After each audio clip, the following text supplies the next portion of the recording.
The fluorescent lights of Morrison's supermarket hummed their usual monotonous tune, but Marian's heart beat to a different rhythm entirely, one of carefully constructed normalcy that was about to shatter.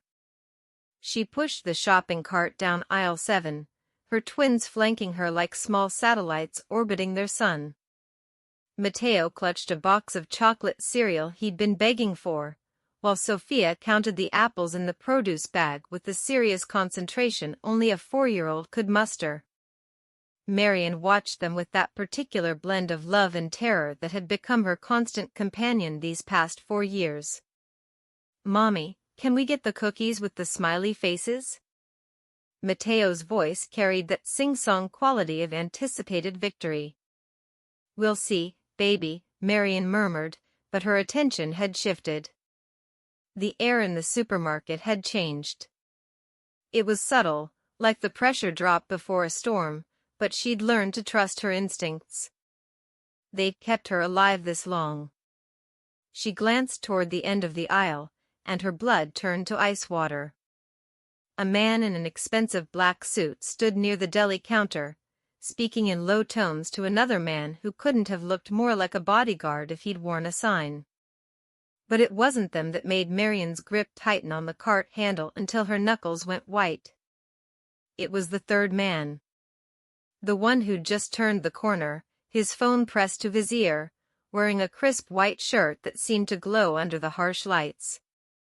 Christian Morelli. For years of running, hiding, building a life in this sleepy Oregon town where nobody asked questions and the biggest crime was teenagers spray painting the water tower. For years of looking over her shoulder, of changing her appearance, of teaching her children to answer to different names when strangers asked. And now he was here. 20 feet away. In the cereal aisle of a suburban supermarket. Marian's training kicked in. The training she'd received back when she was someone else entirely. She turned the cart smoothly, casually, positioning herself so the children were blocked from his line of sight. But Matteo, curious and fearless like his father, ducked under her arm and darted forward to grab a box from the lower shelf. "Mommy, who's that man?" The question cut through the ambient noise like a gunshot. Christian's head turned.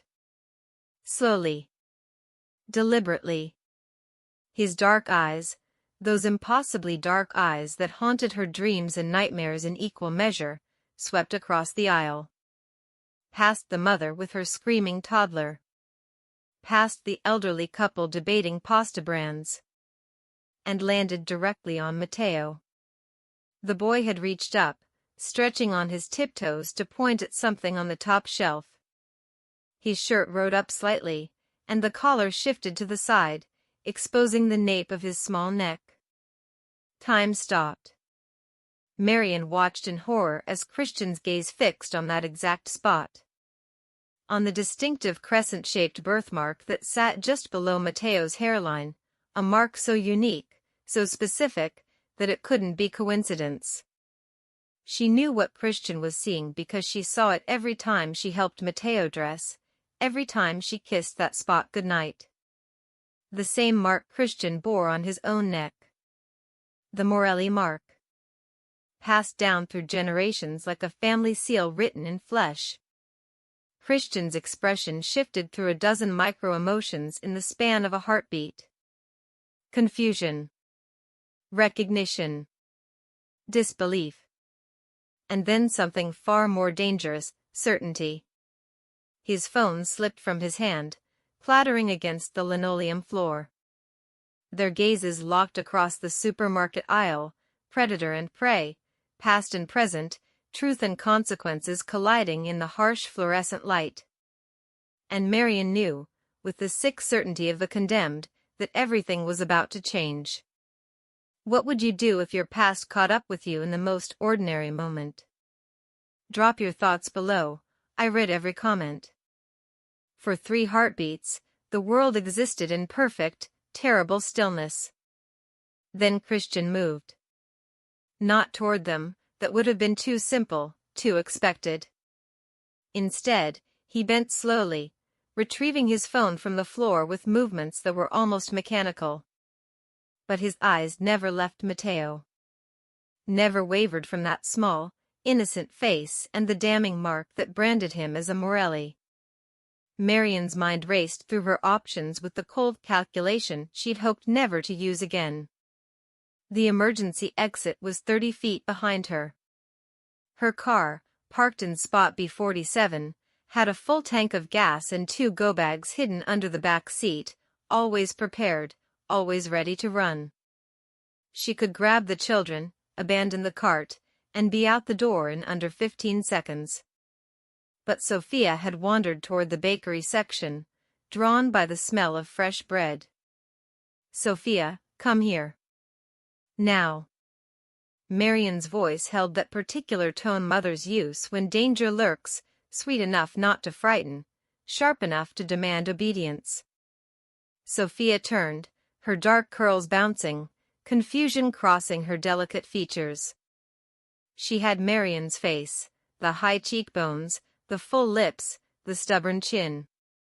But those eyes, those were all Christian. Deep, intelligent, seeing far more than a 4-year-old should. Christian's bodyguard had noticed the shift in his boss's demeanor. The man's hand moved subtly toward his jacket, and Marian recognized the gesture. She'd seen it 100 times before, back when she lived in Christian's world of shadows and violence. "Matteo, Sophia, we need to go." Marian abandoned the cart, reaching for her children with hands that trembled despite her best efforts to steady them. "But Mommy, the cookies," Matteo's protest died as he caught sight of his mother's face. Even at 4, he understood fear. They both did. She'd tried so hard to give them normal childhoods, but some lessons couldn't be unlearned. Christian pocketed his phone, smoothed down his white shirt, and started walking toward them with the unhurried confidence of a man who knew his prey couldn't escape. Marian scooped Sophia into her arms and grabbed Matteo's hand, pulling them toward the emergency exit.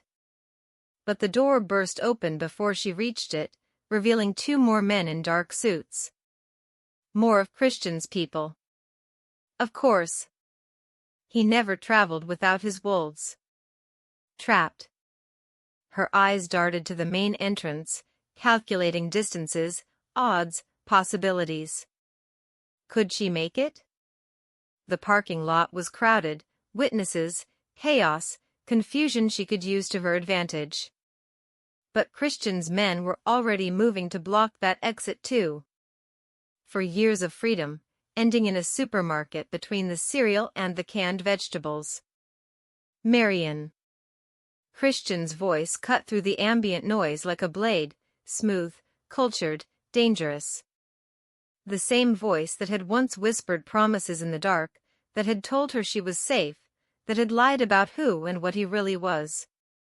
She turned slowly, positioning her children behind her. Sophia whimpered against her shoulder, sensing the tension even if she couldn't understand it. Matteo's small hand clutched the fabric of her jeans, his knuckles white. Christian stopped 10 feet away. Up close, she could see he hadn't changed much. Still devastatingly handsome in that cruel, sharp way that reminded her of broken glass, beautiful until you got too close. His dark hair was shorter now, more controlled. The lines around his eyes were deeper, carved by 4 years of whatever darkness he'd been wading through. But it was his expression that made her breath catch. Not anger. Not rage. Something worse. Betrayal. Raw and bleeding and absolutely unforgiving. "For years," he said softly, his Italian accent more pronounced than she remembered. "For years, Marian. I searched every corner of this country. I burned through resources, connections, favors. I tore apart the organizations of my enemies looking for you." His gaze dropped to the children, and something flickered across his face, wonder mixed with fury. "And all this time, you were here. With them. Christian, please. Please? His laugh was harsh, brittle. You disappeared in the middle of the night. No note. No explanation. I thought you were dead. I mourned you. He took a step closer, and Marian instinctively backed up, pulling the children with her. And now I find out you weren't dead. You were just hiding. Hiding my... He stopped, his jaw clenching as he looked at Matteo and Sofia again. Really looked at them. Taking in every detail, every familiar feature, every damning piece of evidence that screamed the truth he'd already figured out. How old are they? His voice had gone deadly quiet. Marian's silence was answer enough. Christian's hand curled into a fist at his side, and when he spoke again, his words were laced with venom. Those eyes don't lie, Marian. Neither does that mark. So tell me, he stepped forward, close enough now that she could smell his cologne, that familiar scent of bergamot and danger. Why did you steal my children? Have you ever kept a secret so big it changed everything? Let me know in the comments what you think Marian should do next. The supermarket had gone eerily quiet, or perhaps the roaring in Marian's ears simply drowned out everything else. Christian's question hung in the air between them like a noose, tightening with each passing second. They're not, she started, but the lie died on her lips. What was the point? Matteo's birthmark had already condemned her. The truth was written in the curve of Sofia's jaw, in the way Matteo stood with that same unconscious arrogance Christian wore like a second skin. Don't.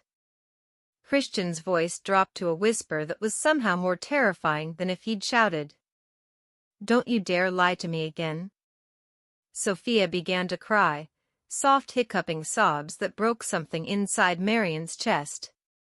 She bounced her daughter gently, making soothing sounds while her mind scrambled for a way out of this nightmare. Mommy, I'm scared, Matteo whispered, pressing closer to her leg. The admission seemed to affect Christian. His rigid posture softened slightly, and when he looked at Matteo again, Marian saw something she hadn't expected, longing. Raw and desperate and almost painful to witness. It's okay, baby, Marian murmured, though nothing was okay. Nothing would ever be okay again. Christian ran a hand through his hair, a gesture she remembered from late nights when business weighed heavy on him. I need you to come with me. All of you. We're not having this conversation in a supermarket. No. The word came out stronger than she felt. His eyes snapped back to hers, dangerous. That wasn't a request, Marian. And I'm not the woman you used to order around anymore. She shifted Sofia to her other hip, keeping Matteo behind her. You want to talk? Fine. But not on your terms. Not surrounded by your men with guns. A muscle ticked in Christian's jaw. For a moment, she thought he might simply have his bodyguards take them by force. God knew he had the power, the resources, the complete lack of moral restraint when it came to getting what he wanted. But then Matteo peeked out from behind her, his small voice piping up with heartbreaking innocence. Are you the bad man Mommy has nightmares about? The words landed like a physical blow. Christian actually flinched, his expression cracking for just a moment before he rebuilt the mask. When he spoke, his voice was hoarse. Is that what you told them? That I'm the monster in your nightmares? I never told them anything about you, Marian said quietly. They don't even know your name. But they know to be afraid. Christian's hands clenched and unclenched at his sides. They know to run when they see me. What did I do, Marian? What terrible crime did I commit that made you take everything from me? You killed people. The accusation burst out before she could stop it. You looked me in the eyes and told me you were a businessman, and then I found out the truth. The bodies. The blood. The empire built on suffering. I never lied about who I was. You never told me the truth either. Her voice cracked. Sophia wailed louder, and Matteo started crying too, overwhelmed by emotions he couldn't understand. The sound of her children's distress seemed to cut through Christian's fury. He held up his hands in a placating gesture, taking a step back. Okay. Okay, we're scaring them. He glanced at his bodyguards, then back to Marion. Neutral ground. Tomorrow.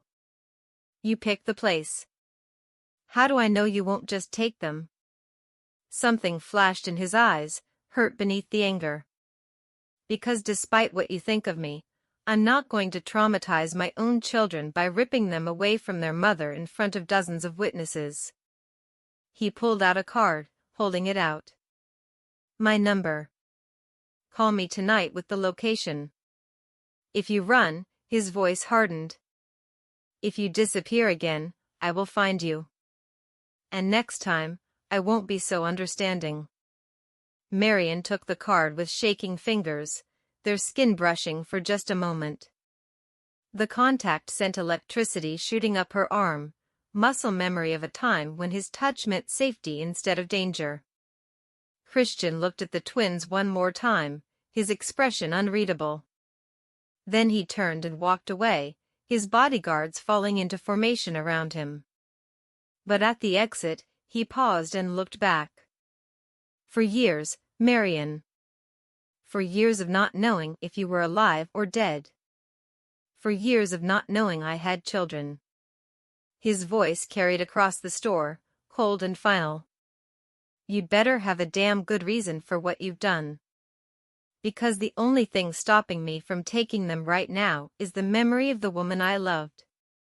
He pushed through the doors and disappeared into the parking lot, leaving Marion standing alone with her terrified children and the smoking ruins of the life she'd built.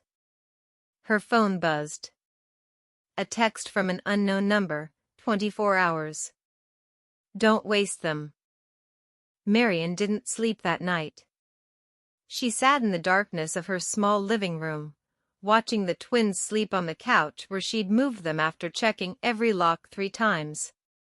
Matteo clutched his stuffed elephant, while Sophia had her thumb in her mouth, a habit she'd almost broken until tonight's trauma brought it back. The card Christian had given her sat on the coffee table, pristine white with embossed black lettering. Just a phone number. No name, no business title. Men like Christian didn't need to advertise who they were. Her phone showed 3:47 a.m. when she finally picked up the card and dialed. He answered on the first ring. I was beginning to think you'd run. I considered it. Marion kept her voice low, mindful of the children. But you'd find us anyway. You found us once. Twice, actually. His admission sent ice down her spine. I was in Portland 6 months ago. One of my associates spotted a woman who looked like you at a farmer's market. But she had blonde hair and glasses, and she was alone. No children. A pause. I convinced myself I was seeing ghosts. That my obsession with finding you had made me paranoid. Marion remembered that day. She'd left the twins with her neighbor, Mrs. Chen, for 2 hours while she bought groceries. 2 hours that could have changed everything. Why didn't you approach me then? Because I wasn't sure. And because. He exhaled slowly. Because part of me wanted to be wrong. Wanted you to actually be dead rather than someone who chose to leave me. The pain in his voice was unexpected, unwanted. It was easier to remember him as the monster, the killer, the man whose world was built on violence. Harder to remember the man who'd held her during thunderstorms, who'd learned to cook her favorite breakfast despite having chefs at his disposal, who'd promised her a life of safety and love. Lies. All of it lies. The Morrison Park, she said, refocusing. Tomorrow at 2. It's public, full of families. Neutral. Agreed. Come alone, Marion. If you bring anyone, police, friends, anyone, I'll consider it a hostile act. I could say the same to you. I'll bring Marco. Just him. He stays at a distance. Marco had been Christian's head of security for as long as she'd known him. Brutal when necessary, but he'd always been respectful to her. You have my word. Your word. She laughed bitterly. Forgive me if I don't find that particularly reassuring. Then remember this, I could have taken them today. Easily. But I didn't. His voice softened dangerously. I want answers, Marion. I want to understand. But most of all, I want to know my children. And you're going to tell me everything. The line went dead. The next morning arrived too quickly. Marion dressed the twins in their regular clothes, jeans and t-shirts, nothing special. She wanted this to feel as normal as possible, though Mateo kept asking questions she couldn't answer. Why were you scared yesterday, Mommy? Is the man in the white shirt going to hurt us? Why did you cry after we got home? Sophia, mercifully, seemed to have processed the incident as just another confusing adult moment. She chattered about the park, excited to play on the swings. Mrs. Chen knocked at 11.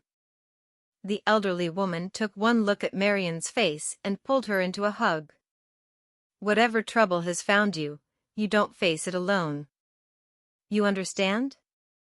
Marion nodded, not trusting her voice. I've called my nephew. He's a lawyer. Good one. If you need help. Thank you, but this isn't something lawyers can fix. Marion pulled back, managing a weak smile. Can you watch them this afternoon? Just for an hour or two? Of course. But Marion, Mrs. Chen's weathered hand gripped hers tightly. That man yesterday. I saw him. I know dangerous when I see it. Be careful. At 1:45, Marion pulled into the Morrison Park parking lot. Her hands trembled on the steering wheel as she checked her appearance in the rearview mirror. She'd worn jeans and a simple blue sweater, pulled her dark hair into a ponytail. No makeup. No armor. Just herself and the truth she'd been running from. Christian's black SUV was already there, parked under an oak tree. She could see his silhouette in the driver's seat, and Marco standing nearby, speaking into a phone. This was it. The moment she'd been dreading for 4 years. Marion stepped out of her car, and Christian emerged from his. He'd traded yesterday's white shirt for a black Henley and dark jeans, an attempt to look less intimidating, perhaps. It didn't work. He still moved like a predator, all controlled power and deadly grace. They met at a picnic table halfway between their vehicles. The park bustled with afternoon activity, children shrieking on playground equipment, mothers pushing strollers, teenagers throwing frisbees. Normal life, continuing obliviously around the detonation of hers. Christian sat across from her, and for a long moment, they just stared at each other. Their names, he finally said. Tell me their names. Mateo and Sophia. Something flickered in his expression, recognition, perhaps pain. You named our son after my grandfather. I named him after the only Morelli who ever showed me genuine kindness. Marion's voice was steady despite the chaos inside her. He told me once that family was everything. That protecting the people you love was the only thing that mattered in this world. Then why did you take mine away from me? Christian leaned forward, and she could see the exhaustion in his eyes, the sleepless nights that mirrored her own. Why did you run? Marian took a deep breath. Because the night I found out I was pregnant, I also found out what you really were. What you really did. Her voice cracked. And I couldn't raise children in that world, Christian. I couldn't let them grow up thinking that violence and death were normal. That their father's business was anything other than murder dressed in expensive suits. So you decided for both of us. His jaw clenched. You decided I didn't deserve to know. Didn't deserve a choice. What choice was there? Marian's composure finally broke. Stay and watch you teach our son to kill? Wait until Sophia understood that Daddy made people disappear? I loved you, Christian. God help me, I loved you so much it nearly destroyed me. But I loved them more. The confession hung between them, raw and bleeding. Christian's phone buzzed. He glanced at it, and his entire demeanor changed. The color drained from his face as he read whatever message had come through. What? Marian's instincts screamed danger. What is it? When Christian looked up, his eyes held pure terror, an expression she'd never seen on him before. Where are the children right now, Marian? Exactly where? With my neighbor. Why? Christian, what? He was already standing, already moving, Marco running toward them. My enemies know. Someone sent me a photo. He turned his phone toward her, and Marian's world tilted sideways. It was a picture of Mrs. Chen's front door. And on it, written in what looked horribly like blood. The Morelli bastards die at sunset. The safe house Christian brought them to was a fortified penthouse overlooking the city, all bulletproof glass and strategic sightlines. Matteo and Sophia had finally fallen asleep in one of the bedrooms, exhausted from terror, while armed guards patrolled every entrance. Marian stood at the window, watching the city lights blur through her tears. Behind her reflection, she saw Christian approach, 2 glasses of whiskey in his hands. Drink, he said quietly, offering her one. You're in shock. I'm past shock. Marian took the glass but didn't drink. I'm in the place where you realize your worst nightmare has teeth and knows where you live. Christian moved to stand beside her, close enough that she could feel his warmth but not touching. Kozlov is mid-level Bratva. Dangerous, but not smart enough to orchestrate something this precise. Someone gave him your location. Someone told him about the children. I was so careful. New identity, new city, new everything. I learned how to disappear completely. How? Christian turned to face her fully. That level of expertise, creating a new life, evading detection for 4 years, that's not something you learn from tutorials. Who taught you? The question hung between them like a loaded gun. My father, she said quietly. Military background, worked in private security, saw threats everywhere. After my mother died when I was 12, he became obsessed with teaching me survival skills. How to change identities. How to create false trails. How to disappear if I ever needed to run from something, or someone, dangerous. Christian studied her for a long moment. Your father sounds like he knew something about the life. He knew enough to be afraid of it. Marian's voice cracked. And he was right. Look what's happened to our children because of your world. Our children. Christian repeated the words like a prayer.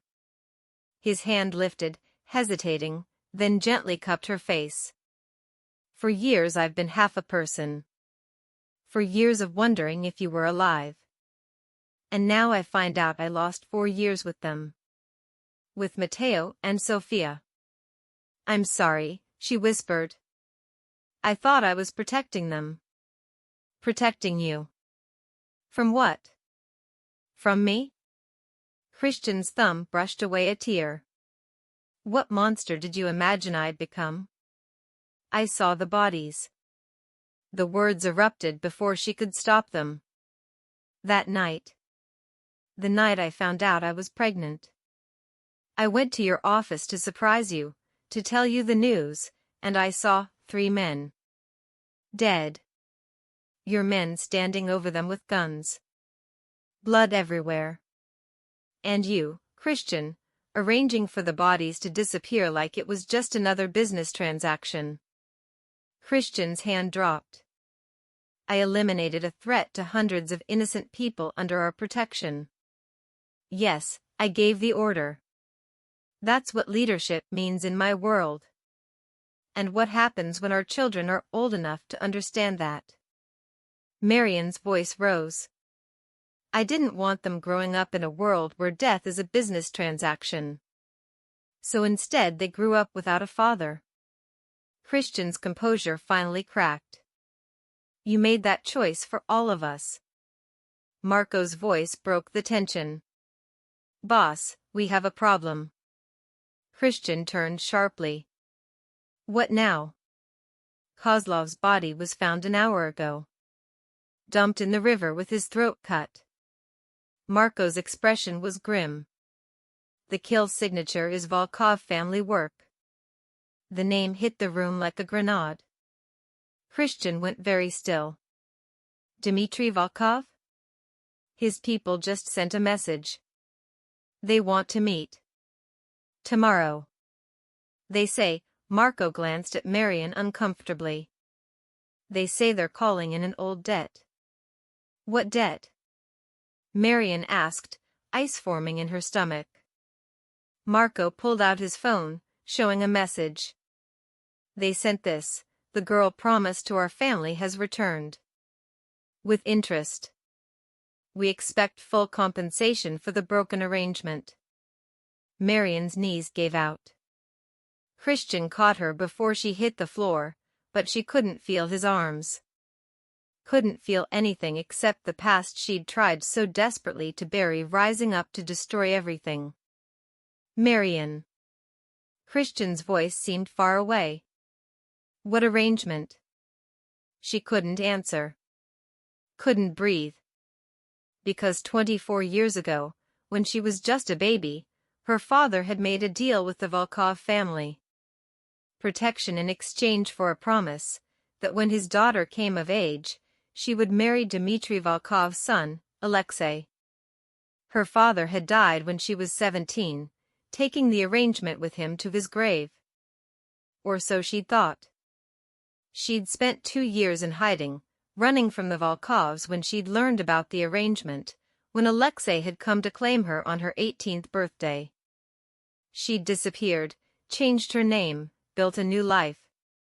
Then she'd met Christian. Fallen in love.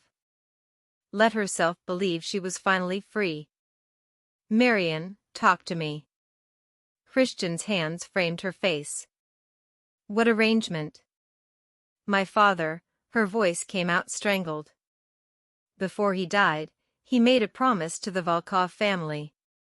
He promised them, she couldn't say it. Marco's phone buzzed again. He read the new message, his face darkening. They're offering a choice. Either Marian returns to fulfill the original arrangement and marries Alexei Volkov, or they take the twins as compensation. Raise them as Volkov heirs. Payment for the broken promise. Marian heard someone screaming and realized it was her own voice. Christian's arms tightened around her. Breathe. Look at me. She forced her eyes to focus on his face. No one is taking our children, Christian said, each word carved from stone. And no one is taking you. I don't care what arrangement was made. You're mine. They're mine. And I will burn the entire Volkov organization to ash before I let them touch any of you. You don't understand. Marian clutched his shirt. The Volkovs don't make threats. They make promises.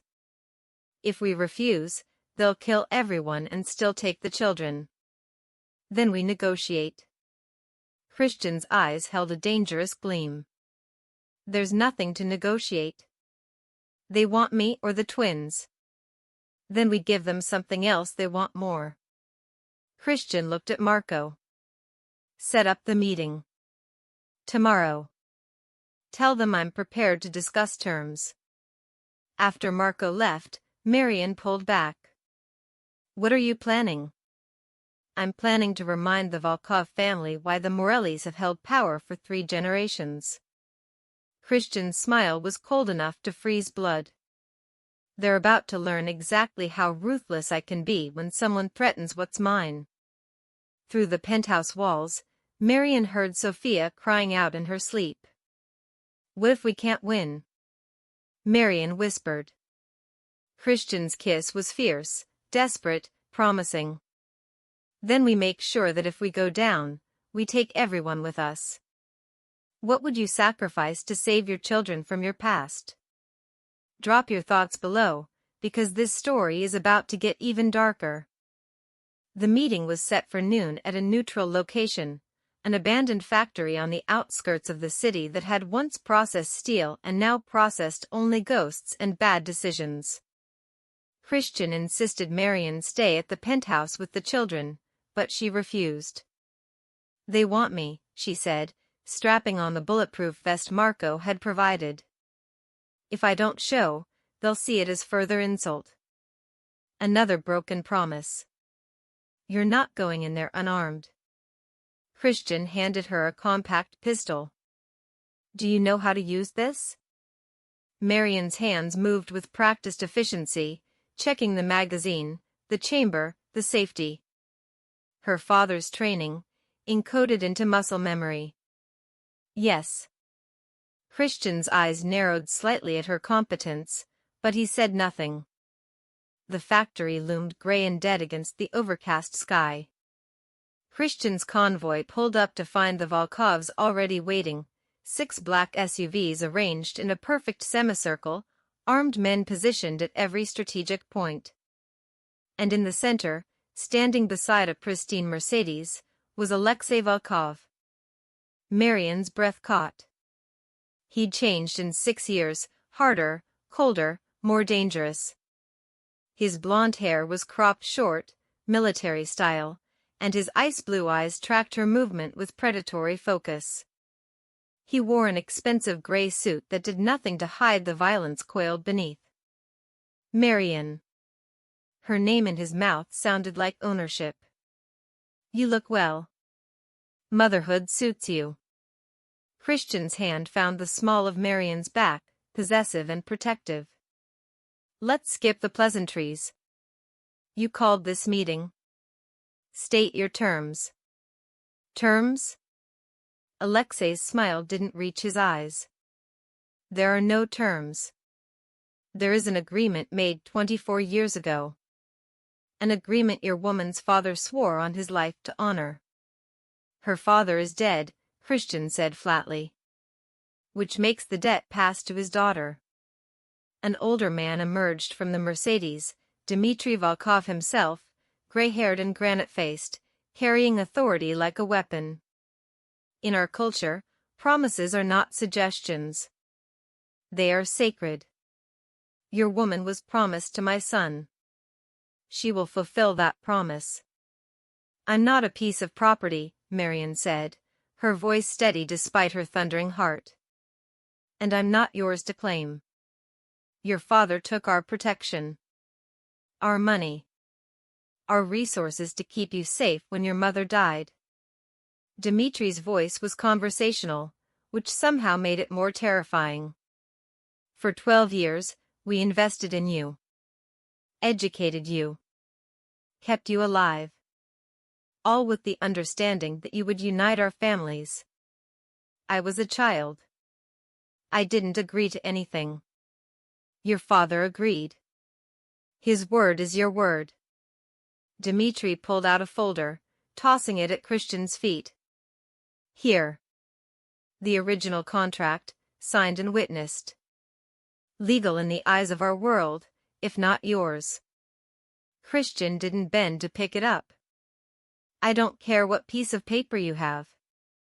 She's not going anywhere with you. Then we take the children. Alexei's smile widened. Twin heirs to both the Morelli and Volkov bloodlines. Imagine the power that alliance would create. We'd be unstoppable. You touch my children, and I'll kill every member of your family. Christian's voice dropped to something sub-zero. Starting with you, Alexei. Bold words for a man outnumbered 3-1. Dmitri gestured, and more armed men emerged from the factory's shadows. We came prepared for your heroics, Morelli. You have two choices, give us the woman, or give us the children. There is no third option. Marion felt the world closing in. She looked at Christian, saw the cold calculation in his eyes, the way he was assessing odds and exits and impossible solutions. There's a third option. Marco's voice came through Christian's earpiece, loud enough for Marion to hear. But you're not going to like it. Say it, Christian murmured. We have 15 of our people positioned in the surrounding buildings. At your signal, we can take them all out. But there will be casualties. Possibly on our side too. A firefight. Here. Now. With Marion in the crossfire. Christian's jaw clenched. Stand by. I'll go with you, Marion said suddenly, looking at Alexei. The words tasted like poison, but she forced them out. I'll fulfill the arrangement. But you leave Christian alone. You leave our children alone. You disappear from their lives forever. No. Christian's hand tightened on her arm. Marion, no? It's the only way to keep them safe. Marion's eyes held his, willing him to understand. Matteo and Sofia need their father. They need you alive. If we fight here, people die. Maybe you. And then what happens to them? You think I'm going to let you sacrifice yourself? Christian's voice was raw. I think you're going to trust me. Marion stepped closer, her hand finding his chest, feeling his heart hammering beneath her palm. Remember what you said? That you'd be whatever monster you needed to be to protect us? Yes. Then let me be one too. Alexei laughed. How touching. The little bird volunteers to return to her cage. He held out his hand. Come, Marion. Let's go home.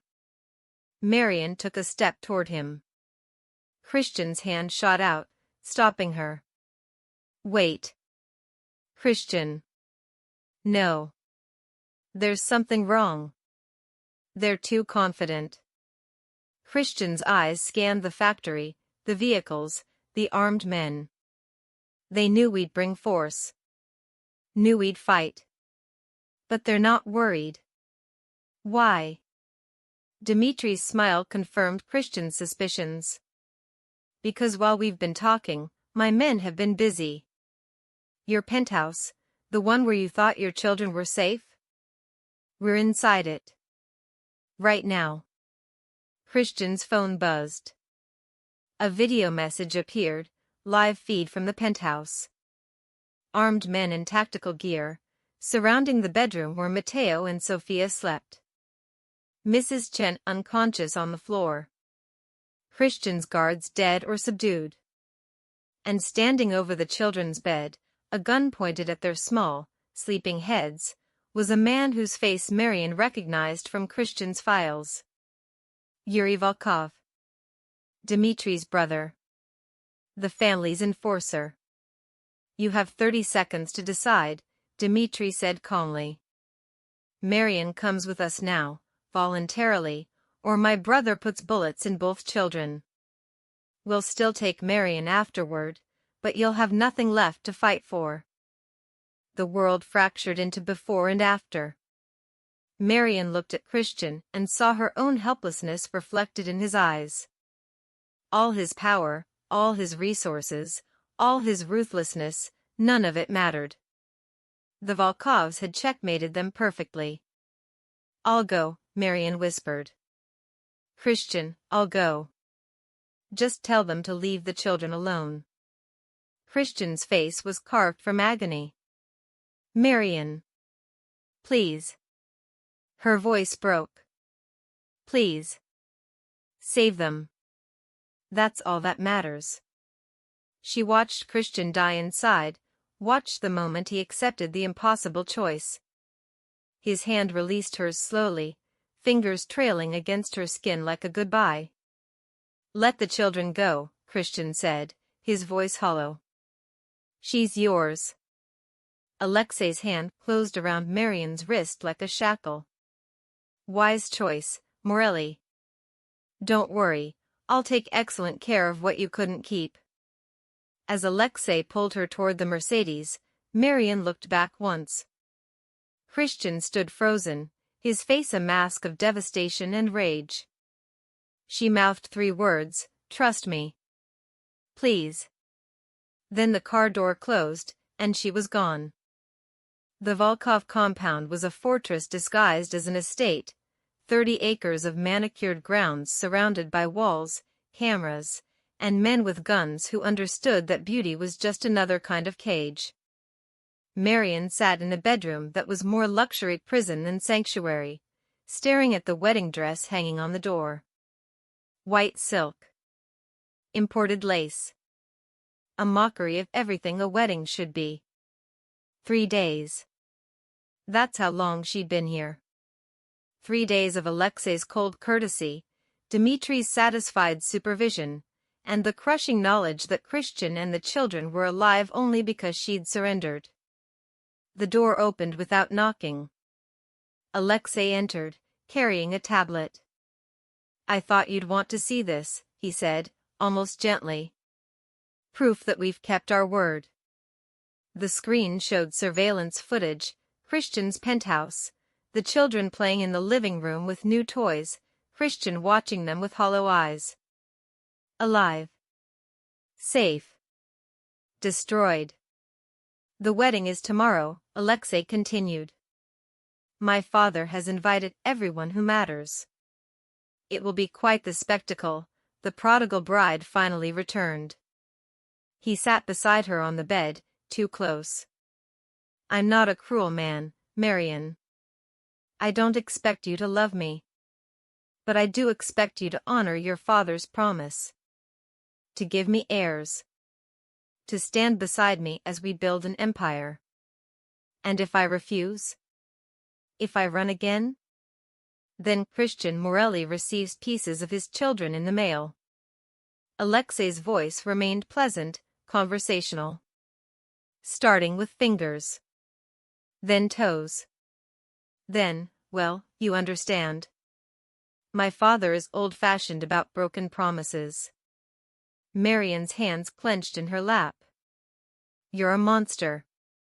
"I'm practical." Alexei stood, smoothing his suit.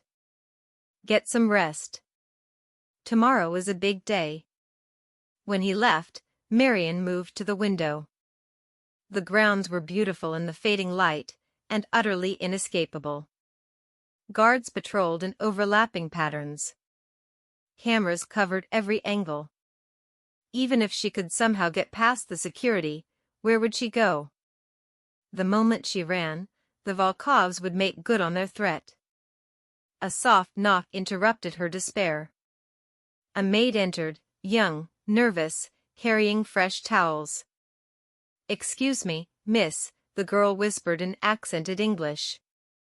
"I was told to bring these." She set the towels down, and something small fell from between them. A phone. Marian's heart lurched. The maid leaned close, her voice barely audible. "From Mr. Morelli. He says to trust him." "He says," she swallowed hard. He says the monster is coming for what's his. Before Marion could respond, the girl fled. Marion grabbed the phone, her hands shaking. A single text message waited. Tomorrow, during the ceremony, when you say your vows, drop to the floor. Don't ask why. Don't hesitate. Just drop. I'm coming for you. For all of us. See. Marion's breath caught. Christian was planning something. But what? The compound was impenetrable. The Volkovs had men everywhere. Any rescue attempt would be suicide. Unless. Her mind raced back through the 3 days she'd been here. The routines she'd observed. The patterns the guards followed. The way security shifted during high-profile events when appearances mattered more than paranoia. A wedding would draw everyone's attention inward. Guests. Cameras. Ceremony. The Volkovs would be focused on display, on showing their power and reclaiming what was promised to them. They'd be vulnerable in exactly one moment, when all eyes were on the bride. Marion looked at the wedding dress again, seeing it differently now. Not a surrender. A costume. A role she'd play one final time before burning it all down. She texted back, "I'll be ready. But Christian, no matter what happens, protect the children first. Promise me."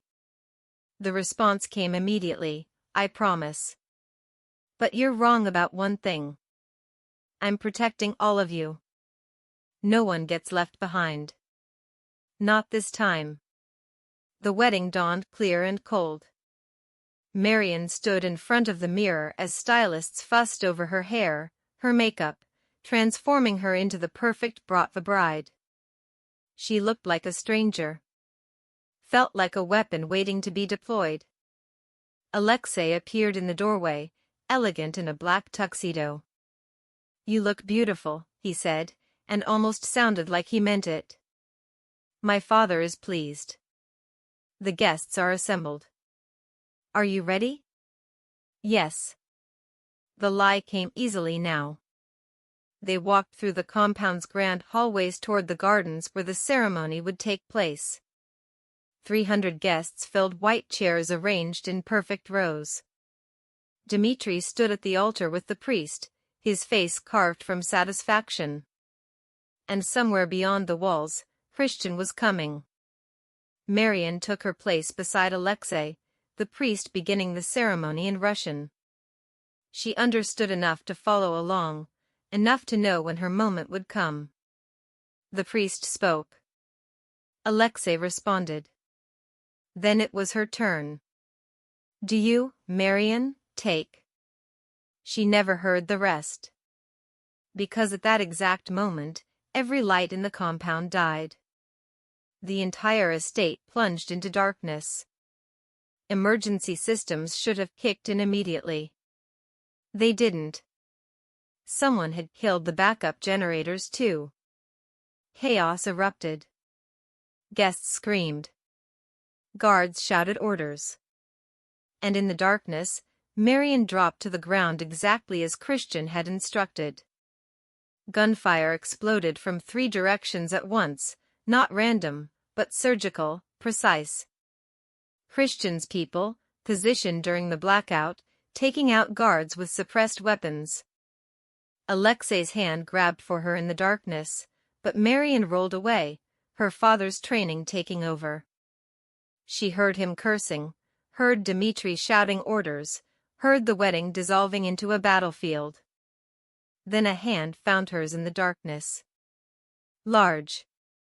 Warm. Familiar. "Got you," Christian's voice murmured against her ear. "Run.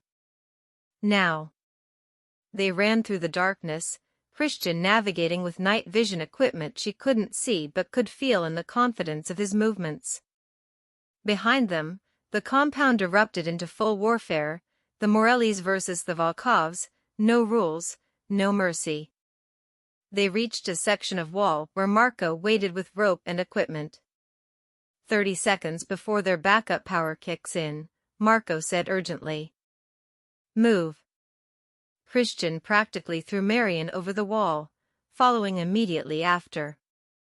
A car waited on the other side, engine running, door open. They were inside and moving before Marion could process what had happened. The children, she gasped. Safe. Hidden. Protected by everyone I trust. Christian pulled her close, his hand cupping her face. Did they hurt you? No. I'm fine. Christian, how did you? Later. Right now we just need to. The explosion behind them cut off his words. Marion turned to see the Volkov compound's main house erupting in flames, the wedding venue collapsing in on itself. What did you do? She whispered. Christian's smile was terrible and beautiful. I reminded them why you don't take what belongs to the Morellis. But even as they sped away into the night, Marion's phone, the one the maid had given her, buzzed with a new message. From an unknown number. A photo appeared. Alexei, standing in the ruins of his compound, burned and bloodied but very much alive. And the message beneath. You started a war, Morelli. And wars don't end until someone's dead. See you soon. Part 8, Climactic Resolution. The safe location Christian brought them to wasn't a penthouse this time, it was a compound of their own, hidden in the mountains, fortified and stocked for a siege. Matteo and Sofia were already there, running into Marion's arms the moment she walked through the door. Mommy. Sofia's tears soaked into Marion's borrowed clothes. We thought you weren't coming back. I'm here, baby. I'm here. Marion held them both, breathing in their familiar scent, feeling the pieces of her shattered heart trying to reassemble.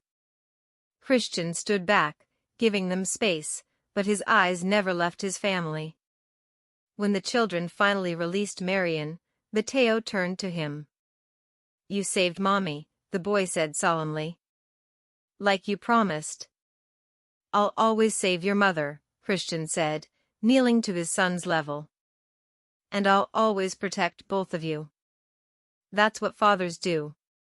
Matteo studied him for a long moment, then threw his small arms around Christian's neck.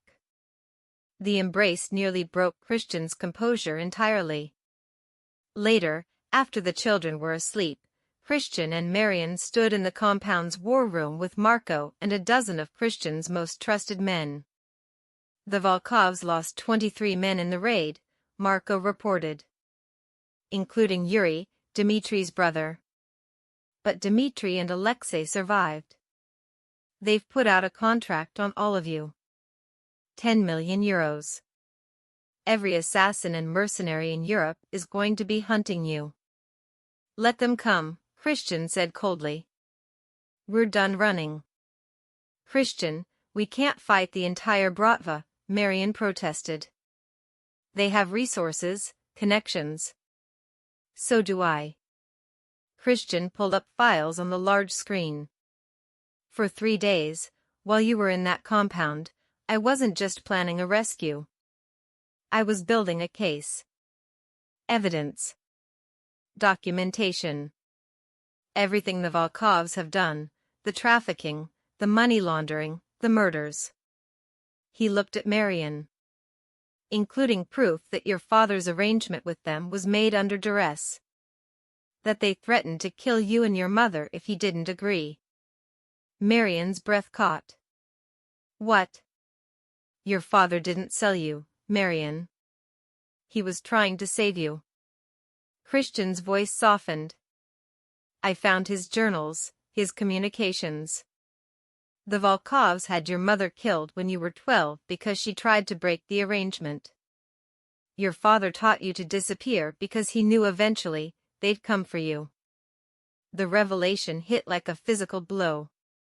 All these years, she'd thought her father had bargained her away. had promised her like property. But he'd been protecting her the only way he knew how. "Why didn't he tell me?" she whispered. "Because telling you would have made you a target sooner."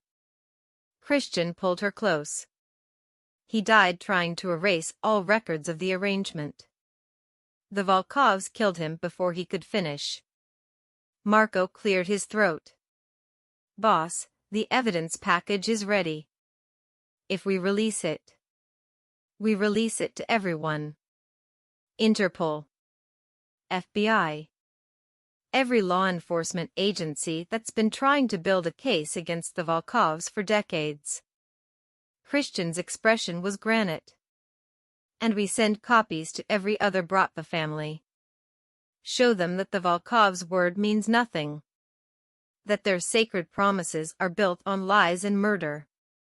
"That will destroy them," Marion said. "That's the point." Christian turned to face his men. "The Volkovs declared war. They threatened my family. They took the woman I love and tried to steal my children. I'm not interested in peace anymore. I'm interested in obliteration."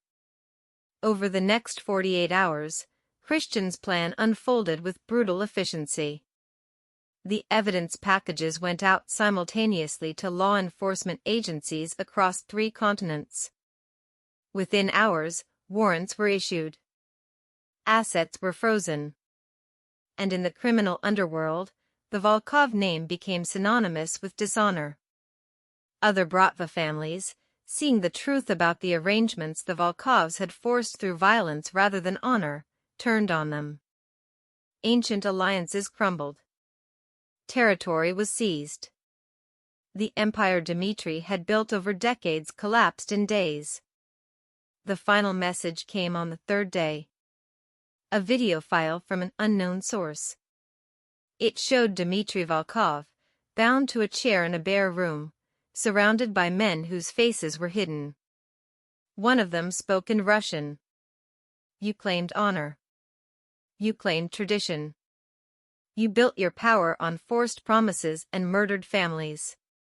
The Bratva has judged you, Dmitri Volkov, and found you wanting." The video cut off before showing what happened next. But 3 hours later, news broke across criminal channels. Dmitri Volkov was dead, executed by his own people for bringing shame to the Bratva.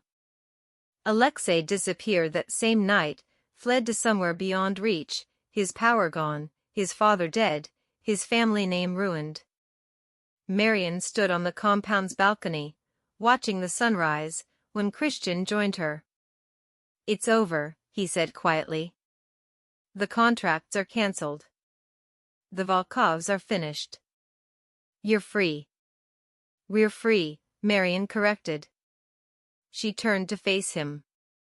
"All of us." Finally. Christian's arms wrapped around her, and for the first time in 4 years, maybe longer, Marion felt safe. Not because she was hidden. Not because she was running. But because she was home. "What happens now?" she asked. Christian smiled, pressing a kiss to her forehead. "Now, we figure out how to be a family. The 4 of us. No more secrets. No more running. Just us."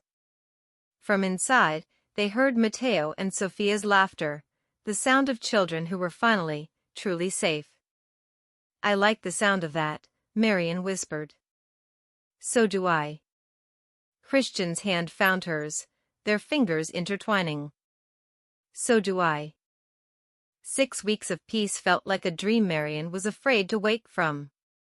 They'd moved into a new home, not a fortress, not a safe house, but an actual house with a yard where Matteo and Sophia could play. Christian had stepped back from the more violent aspects of his business, delegating to Marco while he learned what it meant to be a father. Marion watched from the kitchen window as Christian pushed Sophia on the swing set, Matteo helping by giving instructions that made no sense. Her heart ached with how normal it all looked. How fragile normal could be. The doorbell rang. Marian tensed instinctively, but Christian's security team had already cleared the visitor. Through the intercom, Marco's voice came. "It's a lawyer, boss. Says he has urgent documents regarding Marian. Won't say more than that." Christian came inside, his easy smile fading into professional wariness. "Stay with the kids," he told Marian. "I'll handle this." But something in Marian's gut screamed wrong. She followed him to the front door anyway. The lawyer was a woman, mid-50s, expensive suit, carrying a leather briefcase that probably cost more than most people's cars. Her eyes were sharp, assessing, and held no warmth whatsoever. "Mr. Morelli." "Ms. Castellano." She used Marian's real last name, the one she buried years ago. "My name is Victoria Brennan. I represent the estate of James Castellano." Marian's blood turned to ice. "My father's been dead for 7 years. "Yes. And his estate has finally cleared probate." Victoria opened her briefcase, extracting a thick envelope. "I have documents that require your immediate attention. May I come in?"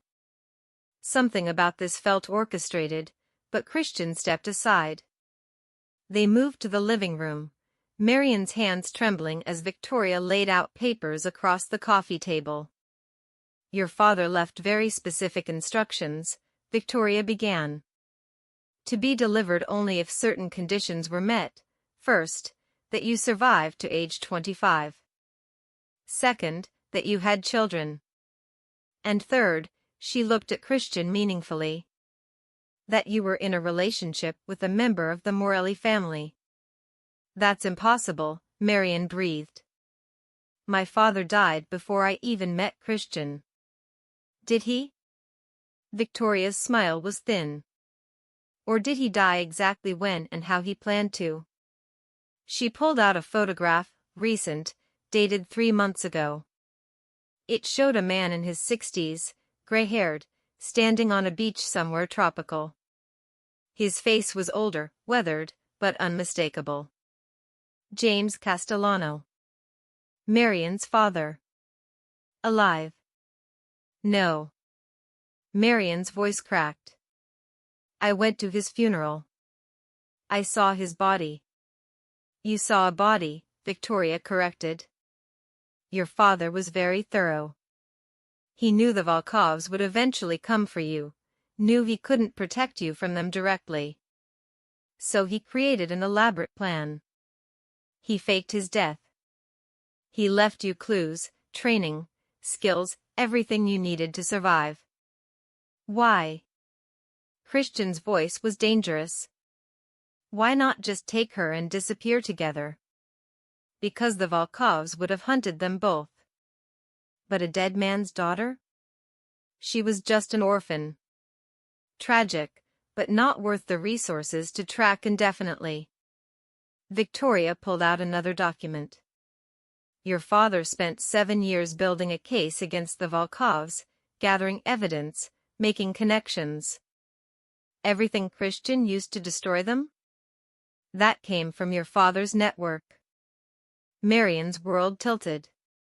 "He's been alive this whole time? Watching me? He knew about Christian, about the twins, about everything?" "He knew. And he stayed away because his presence would have put you in danger." Victoria's expression softened slightly. "But now the Volkovs are neutralized. And your father wants to meet his grandchildren."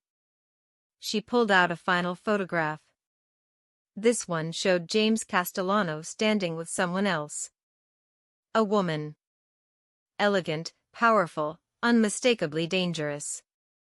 And unmistakably Marian's mother. The mother who had supposedly been killed by the Volkovs when Marian was 12. "That's impossible," Marian whispered, her voice breaking. "My mother is dead. I saw her die. I was there." "You were drugged and shown what they wanted you to see." Victoria's voice was clinical. Both your parents faked their deaths to protect you. To make you worthless as a target. An orphan has no leverage. But a young woman with powerful parents?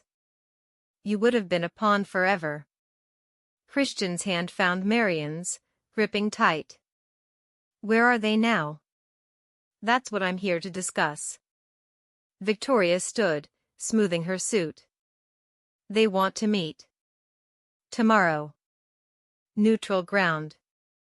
They have information about a threat you're not aware of yet. What threat? Christian demanded. Alexei Volkov didn't disappear because he was running. Victoria's smile was cold. He disappeared because he was recruiting. And he's not alone. He's allied with families that make the Volkovs look like amateurs. And they're all coming here. For revenge. For the children. For. The window exploded inward. Christian tackled Marian to the floor as bullets shredded the room. Marco's voice screamed through the security system, multiple hostiles. North and east sides. They came out of nowhere. More gunfire. Screams from upstairs, the children. Matteo. Sophia. Marian scrambled to her feet, but Christian held her back. Marco's with them. He'll get them to the safe room. But through the chaos, through the gunfire and screaming, Marian heard something that stopped her heart cold. A voice. Young. Male. Russian accent. Check upstairs. Find the children. Alive. Alexei wants them alive. Victoria was already gone, disappeared in the chaos like she'd never been there at all. Christian pulled Marian toward the basement exit, but the lights cut out. Emergency systems failed. And in the darkness, Marian heard the worst sound in the world. Sophia screaming. Mommy. Mommy, help. Then silence. When the lights flickered back on 3 seconds later, Christian and Marian burst into the children's room to find Marco unconscious on the floor, bleeding from a head wound. The window was open. The curtains blowing in the wind. And Matteo and Sophia were gone. On the wall, written in what looked horribly like blood, was a message. Your parents taught you to survive, Marian. Let's see if you taught your children the same. You have 48 hours to bring us Christian Morelli's head. After that, we start sending you pieces of your twins. AV. Christian pulled out his phone with shaking hands, but before he could dial, it buzzed with an incoming message. A video file. It showed Matteo and Sophia, bound and terrified, in a dark room. And standing behind them, smiling that cold smile Marian remembered from the failed wedding, was Alexei Volkov. Hello, Marian, his voice came through the speaker. Did you really think destroying my family wouldn't have consequences? Did you think I'd just disappear quietly? His hand rested on Sophia's small shoulder, and the girl whimpered. You took everything from me. Now I'm going to take everything from you. Starting with the one thing you love more than your own life. The video cut to black. Christian's phone rang immediately. Unknown number. He answered on speaker. Alexei's voice filled the room. You have 48 hours to deliver Christian Morelli to the location I'm texting you. He comes alone, unarmed, ready to die. If you involve the police, if you try to rescue them, if you do anything except exactly what I say, these children die. Slowly. Painfully. And I'll make sure you hear every scream. Alexei, please, Marian's voice broke. They're innocent. They're babies. So was I, once. Before your family destroyed mine. The line went dead. The text came through, an address. A warehouse. The same place where this nightmare had started weeks ago. Christian stood frozen, his face carved from devastation. I'll go. I'll trade myself for them. No. Marion's voice was ice now, every soft part of her crystallizing into something harder. We're not trading anything. We're going to get our children back. How? He has them. He has all the leverage. He has leverage. But he doesn't have the truth. Marion looked at the photograph Victoria had left, her parents, alive, watching from the shadows. My father didn't stay hidden for 7 years doing nothing. And if what Victoria said is true, if he's been building something all this time. Her phone rang. Unknown number. She answered. Her father's voice, older but unmistakable. Hello, sweetheart. I think it's time we had a family reunion. And I think it's time I taught your children what their grandfather taught you, how to survive the unsurvivable. Where are you? Marion's voice cracked. Closer than you think. And Marion? I'm not the only one who's been waiting for this moment. Your mother and I have been preparing for war. And Alexei Volkov just gave us the perfect excuse to start one. The line went dead.